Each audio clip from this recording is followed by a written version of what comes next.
ወደ የዕለቱ ትልቁ ጉዳይ የጀነራል ተፈራ ማሞ መልእክት ነው። ጀነራል ተፈራ ማሞ ከትግራይ ጋር ብንተባበር ያምርብናል አሉ።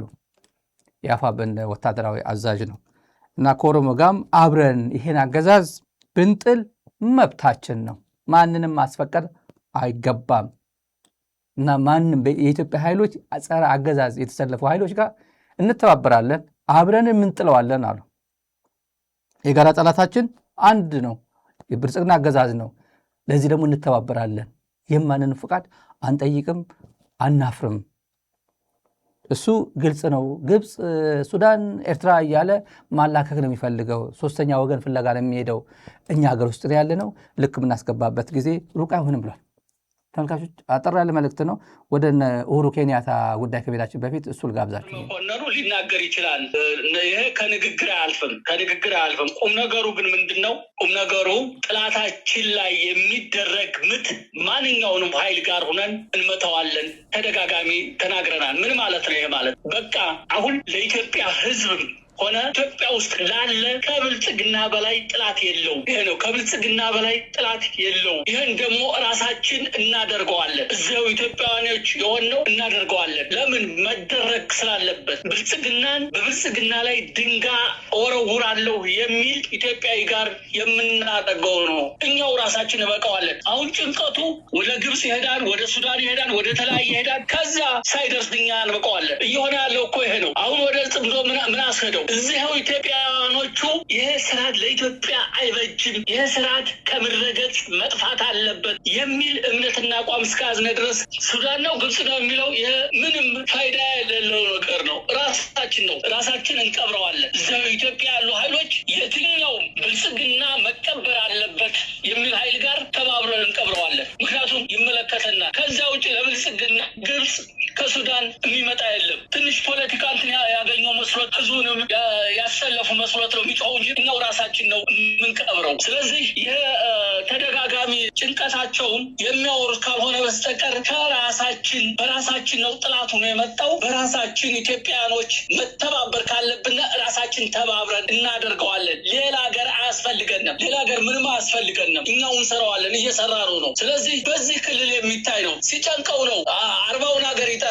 40ውን ሀገር ከጠራው ራሱ የፈጠረው እንጂ ምንም ከኛ ጋር የሚያዝ ነገር የለም። እኛ ከትግራዮች ጋር ብንተባበር ያምርብናል። ከኦሮሞዎች ጋር ብንተባበር፣ ከመላ ኢትዮጵያ ጋር ብንተባበር ያምርብናል። ምክንያቱም አገራችን ሊያጠፋ የተሰገሰገ ብልጽግና የሚባል ጭራቅ አለ። ይህን ጭራቅ የማጥፋት ደግሞ ግዴታ አለብን። ይህ ነው ሲጠቃለል በዚህ ደረጃ ነው የሚሆነው። ሌላኛው የሚለፈልፈው ትርፍ ነው። ተመልካቾች እንግዲህ ሌላው የሚለፈልፈው ትርፍ ነው። ራሳችን እናደርገዋለን። ለምን? መደረግ ስላለበት ከሁሉም ኢትዮጵያውያን ኃይሎች ጋር ሆነን እንቀብረዋለን፣ እናደርገዋለን። ደጋግሟል ጀነራል ተፈራ ማሞ።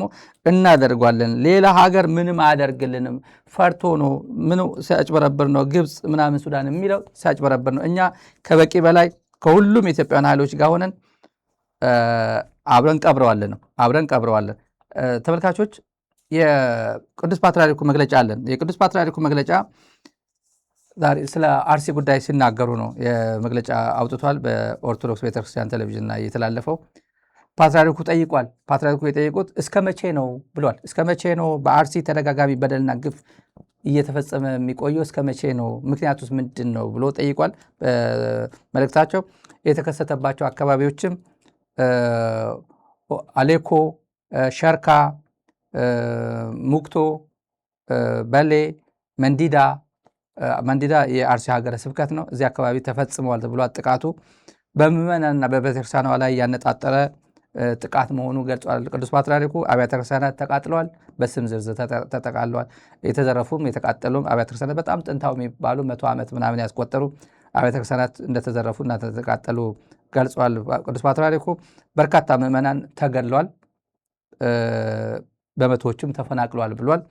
ለመንግስት ጥሪ አቅርቧል። ለመንግስት የቀረበው ጥሪ ጥቃቱን ማስቆም አለበት፣ ወንጀለኞችን ለህግ ማቅረብ አለበት ብሏል። ለኢትዮጵያ ህዝብም የቀረበ ጥሪ አለ። ተፈናቃዮችን ደግፉ፣ በጸሎት ቆሙ፣ ያው ህዝባችሁን ደግፉ፣ በጸሎት ህዝባችሁን ደግፉ ብሏል። ይሄ የፓትርያርኩ መልእክት እንግዲህ የሚሰማ የለም። ፓትርያርኩ ያለባቸውን ኃላፊነት መንፈሳዊ ኃላፊነት ነው የተወጡት። የሚሰማ የለም። እውነት ነው። አሳዛኝ ነው። አርሲ በተደጋጋሚ እየተፈጸመ ያለው ወንጀል ስፍር ቁጥር የለውም። ሃይማኖትን መሰረት ያደረገ ነው አብዛኛው ጥቃት።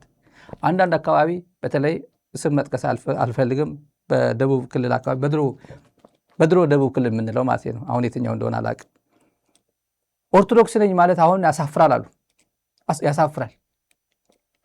ሰው ኦርቶዶክስ ነኝ ብሎ ሰው ኦርቶዶክስ እንዲሆን ሆኖ እንዲታወቅ እንዲታይ አይፈለግም።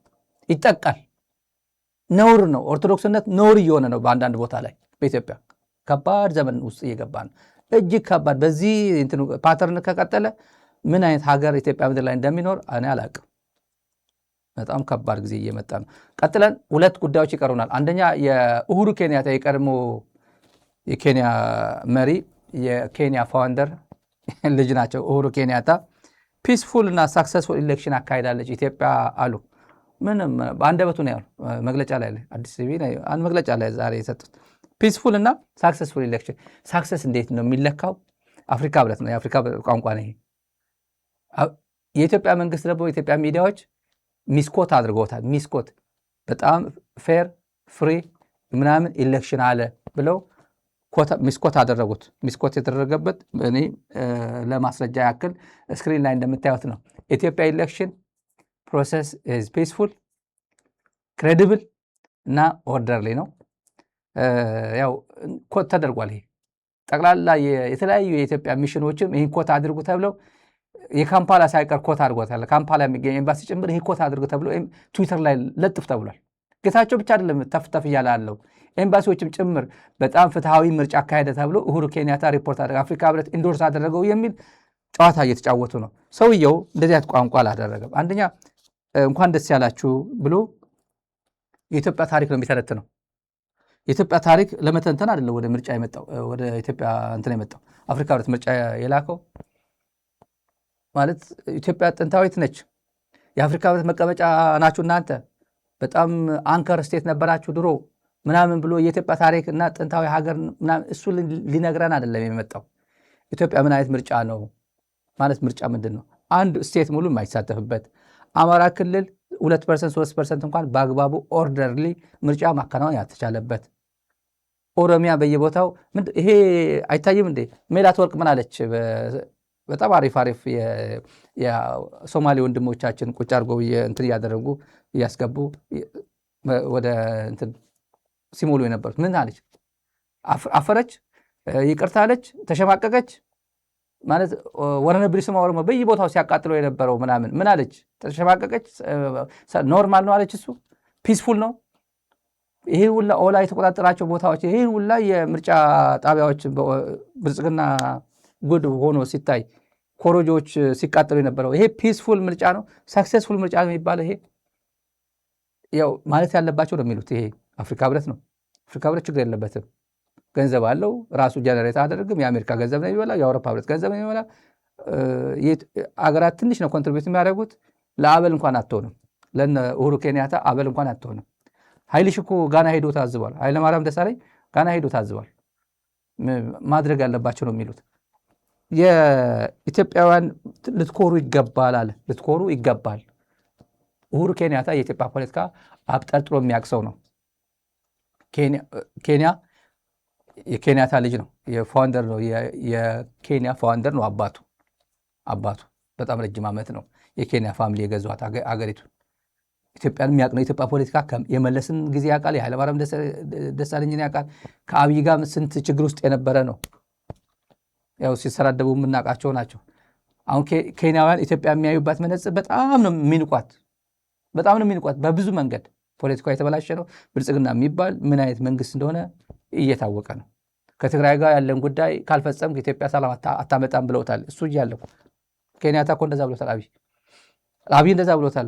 አብይ ይሰማል አይሰማም ሌላ ጉዳይ ሆኖ ከትግራይ ጋር ችግርን ካልፈታ የኢትዮጵያ ችግር አትፈታም። መጀመሪያ ያለው ከትግራይ ጋር እዚህ ውስጥ የገባው መጀመሪያ ችግር መፍታት፣ ከዛ ብትጀምር ምናልባት ትሞክረዋለህ። የኢትዮጵያ ችግር ግን አትፈታም እንዲህ ብሎታል። አፍሪካ ግን እዚህ ጋር ደግሞ አፍሪካ ኤዩ የሚባል ባጅ ይዞ ስለመጣ አድርግ የተባለውን ነው የሚያደርገው። እና ትልቅ ታሪክ አላችሁ ምናምን እያለ የኢትዮጵያ ታሪክ ተንታኝ ሆኖ ወደ ጃዋር ጉዳይ ግን ጃዋር እንቅጩ ነግሯቸዋል። የኢትዮጵያ ምርጫ ጉዳይ በአፍሪካ ህብረት አይን ሳይሆን በአውሮፓ ህብረት አይን ምን ማለት እንደሆነ ከአዲስ ስታንዳርድ ጋር ያደረገው ቆይታ አንድ ደቂቃ አመጣላችኋለሁ ከዚህ ቀጥሎ። On a personal note, I want to once again reiterate that today is a day that the people of Ethiopia should be proud. Today is a day you should remember your history, a nation that stood against the wave of colonialism, united and never colonized. Never forget that. Never colonized. A nation that stood for Africa's independence and for Africa's right to self-governance and rule. A nation, as a result of this, that has become the capital of Africa. Therefore, from today, the way forward can only be one, and it is simple. That a great nation like Ethiopia should take advantage of this moment to move and further deepen political and social dialogue amongst her peoples. Bring on board those who might feel left behind and become that inclusive, united Ethiopia that was once the beacon of hope for our entire continent. እንግዲህ ነበራችሁ ነው የሚለው። ኢትዮጵያ የቢከን ኦፍ ሆፕ ነበረች፣ የአፍሪካውያን ተስፋ ነበረች ኢትዮጵያ በአንድ ወቅት ነው እና ወደዛ ተመለሱ ነው ያለው። ወደዛ ተመለሱ። ማርጂናላይዝ የተደረጉት በዚህ ምርጫ ላይ ያልተሳተፉት ሌሎችም ፖለቲካል እና ዲያሎግ በደንብ አድርጋችሁ አበረታ ኢንካሬጅ አድርጉ። ችግራችሁ በዲያሎግ በንግግር ፍቱ። ያው ያውቃሉ ስለ የትኛው እያለ እንዳለ ፖሊሳይዝ እንዳይሆንበት አፍሪካ ህብረት ስለሆነ ትግራይ፣ አማራ ክልል፣ ኦላ ወይ ቲፒኤልኤፍ እያለ መናገር አይፈልግም። ያውቃል ስለምን እያወራ እንዳለ ጥንቅቅ አድርጎ ያውቃል። እና ጥንታውያን ናችሁ ያልተገዛችሁ ናቸው ይላል። ይሄ ከኢትዮጵያ ምርጫ ጋር ምን ያገናኘዋል? ኢትዮጵያ በቅኝ ግዛት ያልተገዛች ሲባል ስለ የትኛው? ስለ ጣሊያን ወረራ እያወራ ነው? ስለ አድዋ ድል ለመተንተን ነው እንደ የመጣው እዚህ ላይ አይደለም እኮ። የተቀመጠልህን ቁጭ ብለህ ትተነትናለህ። የአፍሪካ ህብረት ነው። አውሮፓ ግን ምን አደረገ? የአውሮፓ ህብረት መዝጋችን ነው ዛሬ። በጽሞና ትከታተሉኛላችሁ። አውሮፓ ህብረት ያመሰገናቸው ይሄ አውሮፓ ህብረትም አዲስ አበባ ቤዝ ያደረጉ ሌሎች ሚሽኖችም እነ ካናዳ ምናምን ያሉበት ነው። ካናዳም ኖርዌይ፣ ስዊዘርላንድ ያሉበት አሉ። የአውሮፓ ህብረት አባላት ያልሆኑ ሀገራትም አሉ እዚህ ላይ እዚህ ያው እንደ ኦስትሪያ እነ ቤልጂየም፣ ቼክ ሪፐብሊክ ምናምን የመሳሰሉ የአውሮፓ ህብረት አባላትም የአውሮፓ ህብረት አባላት ያልሆኑ እንደነ ስዊዘርላንድ እና እንደነ ካናዳ የመሳሰሉትም እዚህ ጋር ተጠቃለዋል። ኢጋድና አፍሪካ ህብረት እዚህ ላይ በመሳተፋችሁ በጣም ትደነቃላችሁ፣ እናመሰግናለን ብለዋቸዋል። የኢትዮጵያ ምርጫ ቦርድም ስራው ነው። ሜላት ወርቅም ትመሰገናለች። ምርጫ ያልተሳተፉ አካባቢዎችም ይላል ምርጫ ያልተሳተፉ አካባቢዎችም የመምረጥ እድል እንዲያገኙ ተስፋ እናደርጋለን ይላል። ምርጫ ያልተሳተፉ አካባቢዎች ያው አማራ ክልል፣ ኦሮሚያ ብቻ ሳይሆን ትግራይ ሙሉ በሙሉ ትግራይ የተዘጋው ትግራይ ከዚህ በፊት ማን ነው የሚባለው አላማጣ፣ ኦፍላ ምርጫ እናካሄዳለን፣ ተጠሪነቱ ወደ ፌዴራል ምርጫ እናካሄዳለን፣ ጸለምት፣ ምዕራብ ትግራይ ምርጫ እናካሄዳለን ብሎ ጨዋታ ጀምረው ነበር አይደለም? ማንም ይሄ አገኘሁ ተሻገር የሚባሉና ሜላት ወርቅ ጌታቸው ረዳ ወደ ፍርድ ቤት ልደታ ፍርድ ቤት ይዞ ትግራይን ይዟት እኮ ፍርድ ቤት ሄዶ ነበር። ትግራይ እንዲህ አንጠልጥሎ ወደ ፍርድ ቤት ትግራይን አንጠልጥሎ ይዟታል። ፍርድ ቤት ቀርቧል። ልደታ 10 ሚሊዮን የትግራይ ህዝብን ትግራይ የሚባለው ክልል ይዞ ፍርድ ቤት ሄዶ ሊከራከር ጌታቸው። አብይ እንዲህ ነው ጥባጥቤ እንደ ህፃናት ነው የተጫወተበት። ድሮ ጨርቅ ሰርተን ኳስ እንጫወት ነበር በጨርቅ የድሃ ሰፈር ታውቃላችሁ። ኳስ አፎርድ አያደርግም በካልሲ ምናምን አድርገን እንደዛ ነው ያንጠባጠበው ጌታቸው። እንደዛ ነው የተጫወተበት። ከዛ በለጠ ሞላ ስደበው ይላል ይሰርበዋል። ደመቀ ዘውዱ እዛ ሑመራ ሆኖ ስደበው ይላል ይሰርበዋል። ማን ነው የሚባለው እዛ ያለው አንደኛው የብአዴኑ ብልጽግና እሱም ስደበው ያስተዳድባቸዋል። እዛ ላይ ክልልን የሚያክል ፍርድ ቤት ሄዱ ተገትሯል። ከዛ በኋላ ትቸዋለሁ ሳስበው የኢትዮጵያ ፌዴሬሽን ምክር ቤት አይደለም ደብዳቤ ያወጣው አገኘሁ ተሻገር በግሉ ኢንዲቪዥዋል የጻፈው ደብዳቤ መሆኑ ስለተገነዘብኩኝ አንስቻለሁ ክሴን ብሎ መጣ። ከዛስ እሱ ካነሳ ምርጫው መቀጠል ነበረበት። የኦፍላ አላማጣ ምናምን ገብቶ ምርጫ ማካሄድ ነበረበት አይደል? እሱ እንዳለው ምርጫ ቦርድ ምን አላት? ሰውየው ደውሎ ይሄ ሚዲያ ነበር የመጀመሪያ መረጃ የሰጣቸው። ደውሎ ሜላት ሰርዥው ጸለምቲ ምናምን ጌታቸው ሄዶ ፍርድ ቤት አንስቻለሁ ካለ በኋላ በማክሱ ይሄ ነገር ሰርዥው አይካሄድም፣ ትግራይ ላይ አይካሄድም፣ በቃ ተይው። እሷም ሰርዥዋለሁ አላለችም። ሜላት ወርቁ አላለችም እኮ እናካሄዳለን ብላ ነበር። ሰርዥዋለሁ ይካሄዳል ሳትል ዝም አለች። የዛሬ ሳምንት ነው 3 ቀን 4 ቀን መግለጫ ስትሰጥ የዛሬ መግቢያ ላይ ምርጫ ሊጀምር ሲል ትግራይ ምርጫ አይካሄድም አለች። እንዴት ተብሎ ትግራይ ቆየ? ይሄ ዜና አይሆንም ለኢትዮጵያውያን እኮ። ትግራይ እኮ ሌላ ፖለቲካ ህይወት ውስጥ ነው ያለችው እኮ። መንግስት መርጣ ምክር ቤቱ ተመልሶ ወድ ወረደ ቁጭ ብሎ ካርታ እየተጫወተ እየዋለ ቤት ውስጥ ሆኖ ልጅ እያጫወተ እየዋለ ሌላ ፖለቲካ ውስጥ ገብቶ ካቢኔም ተመርጦ የትግራይ ሰራዊት የሚባል በጣም ጠንካራ ያለ የትግራይ ሰራዊት አመራሩም ፊውቸሩም ሁለመና ቆማና የተስተካከለ የትግራይ ሰራዊት ባለበት ሰዓት እንዴት ተብሎ ይሄ ዜና አይደለም። ለሜላት ወርቅ ዜና አልነበረም። ግን አለች እሷ አውሮፓ ህብረት አለ ጃዋር ጸዳለ እህታችን ጸዳለ አዲስ ስታንዳርድ ምን አለችው? አውሮፓ ህብረት ገንዘብ ሰጥቷል ለዚህ ምርጫ፣ ለኢትዮጵያ ምርጫ ቦርድ ፈንድ አድርጓል። ፈንድ ያደረገው ምርጫ ግን መታዘብ አልፈለገም። ገንዘብ ሰጥቶ እኔማ የለውበትም አልታዘብም፣ ገንዘብ ከፈለጋችሁ ውሰዱ፣ ግን አልታዘብ። ይሄ ሻም ኢሌክሽን ነው። ስሜ በዚህ ላይ ስሜ እንዲጠፋ አልፈልግም። ከኢትዮጵያ መንግስት ጋር መጠላት አልፈልግም። በር መግቢያ ኢትዮጵያ መግቢያ ላይ መግቢያ እንዲከለክለኝ አልፈልግም። ምክንያቱም የአውሮፓ ህብረት ኢሌክሽን ኦብዘርቨርስ ቲም የሚመጣው ፕሮፌሽናል ነው የሚመጣው ፕሮፌሽናል ነው። ፓርላሜንታሪያንስ እኮ አሉ እኮ የኢትዮጵያ ፓርላማ አባላት እየሄዱ ኤምባሲዎች ወደ ሌላ ሀገር ሄደው ኦብዘርቨር ቲም ተብለው መጥተው አዲስ አበባ መጥተው ቤት እንደሚገነቡ ታውቃላችሁ። አፍሪካ ህብረት ኦብዘርቨርስ ቲም ግዙፍ ነው አበላቸው። የምናውቀው ታሪክ የኢትዮጵያ ፓርላማ አባላት ወደ ኬንያ፣ ሱዳን ምርጫ፣ ጋና ምርጫ እየተባሉ ይሄዳሉ ዝም ብሎ እና በጣም ትልቅ ገንዘብ ነው የሚሰጣቸው። አበሉ ምናምን ወጪው በጣም ብዙ ነው ገንዘብ አፍሪካ ህብረት የሚያወጣው እንደ ትልቅ ፕሪቪሌጅ ነው የሚታየው። እና እንደዚህ ላይ አፍሪካ ህብረት የሚሉ ሰዎች ስታዩዋቸው ከተለያየ ሲቪክ ሶሳይቲ ከምናምን የሚመጡት አፍሪካ ህብረት ፈንድ አድርጎት ያው የአውሮፓ ህብረት ገንዘብ ስለሆነ እንትን የሚያደርገው ነው። እንደ እድል ነው የሚታየው። እነሱ ለስራ ለኤቲክስ ለተሰጣቸው ኃላፊነት ዲስቻርጅ እናደርጋለን ብለው አይደለም የሚያሳስባቸው። በቃ መተናል የሚታያቸው እዚህ ጋር መጥተው ኢትዮጵያ ምድር ላይ መጥተው የሚያገኙት ጥቅም ነው እንጂ ስለ አፍሪካ ህብረት ኢንቴግሪቲ ምናምን የሚያገባቸው ጉዳይ አይደለም። አፍሪካ ህብረት ይታወቃል ምን አይነት ኢንቴግሪቲ እንዳለ። አውሮፓ ህብረት ሲመጡ ግን አንደኛ ፕሮፌሽናልስ ናቸው። ይሄ በገንዘብ በምናምን የምታሸንፈው በኢትዮጵያ ላይ ለየት ያለ ኢንተረስት አለኝ ብሎ ምርጫው እንደዚህ ላድርገው ሪፖርቴን ፌር ነበር አይ ያየው ዝም ብዬ ላሽ ብዬ አልፋለሁ ምናምን ብሎ ነገር የለም። ስታንዳርድ በጠበቀ መንገድ ነው ሪፖርት የሚያቀርቡት። ይሄን ስለሚያውቅ የአውሮፓ ህብረት ስታፍ የሚልካቸው ስታፎች ፕሮፌሽናልስ እንደሆኑ ስለሚታወቅ ይሄ ሪፖርት ደግሞ ካቀረበ የሚካድ ስላልሆነ የግድ ማቅረብ ስላለበት ይዋረዳል ነው። አውሮፓ ህብረት እዋረዳለሁ፣ ስለዚህ ገንዘብ ሰጣችኋለሁ፣ ኢትዮጵያ ገንዘብ ሰጥሻለሁ፣ ምርጫ ታዛቢ ግን አልክም ነው ያለው። ያላከበት ምክንያት አድምጡ በአንድ ደቂቃ ከምናምን European Union is not coming to observe, and this would be for the second time.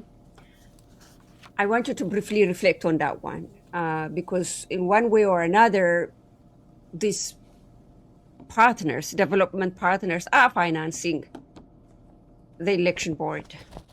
The European Union itself recently lifted the sanction for direct budget support. I'm not saying that's going to go straight to the election board, but in one way or another, some financing is coming to the election board from the development partners. For an election, they're not willing to observe or unable to observe. How are we ordinary citizens going, supposed to interpret that? The diplomats in the West have concluded that there's basically no future for Ethiopia, that there will be no cure. Therefore, one, they don't want to be blamed. They just want to keep a bandage on it. So they don't want to legitimize the election by sending observers, because they know these observers are professional and they will come back and report what they see, and that will piss off the Ethiopian government. Therefore, by not sending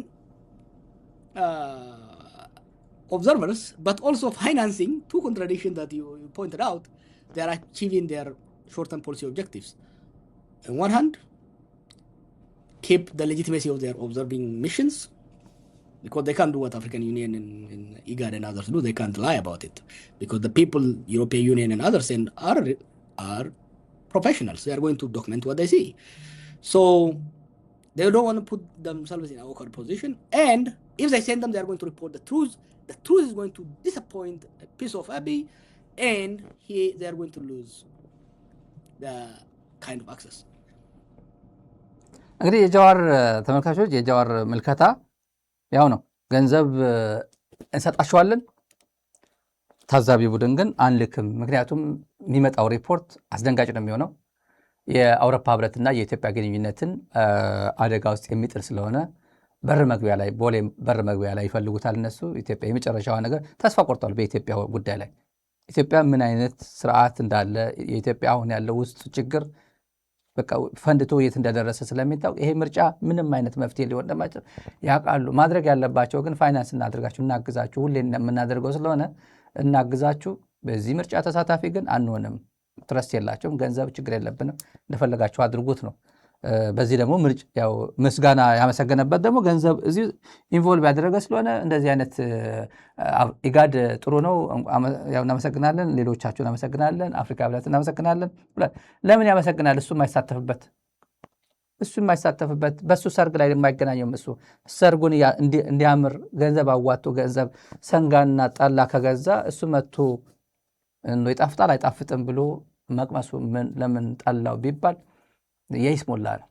ጨረባ ምርጫ መሆኑን የተገነዘበ አውሮፓ ህብረት ስለሆነ ዝም ብሎ መቀለድ አይደለም። በሪፖርት ከተደረገም በኢንተርናሽናል ስታንዳርድ የኤሌክሽን ስታንዳርድ ሪፖርት እንደሚደረግ ሲታወቅ የትላንት አይነት ቪዲዮዎች ሰሞኑን ስናሳያቸው የነበረ ቪዲዮዎች በጣም ብዙ አሳሳቢ የሚባል ያው ኦሮሚያ አካባቢ አማራ ክልል 100 ምናምን ግንባር ላይ ጦርነት ነው ያለ ነው።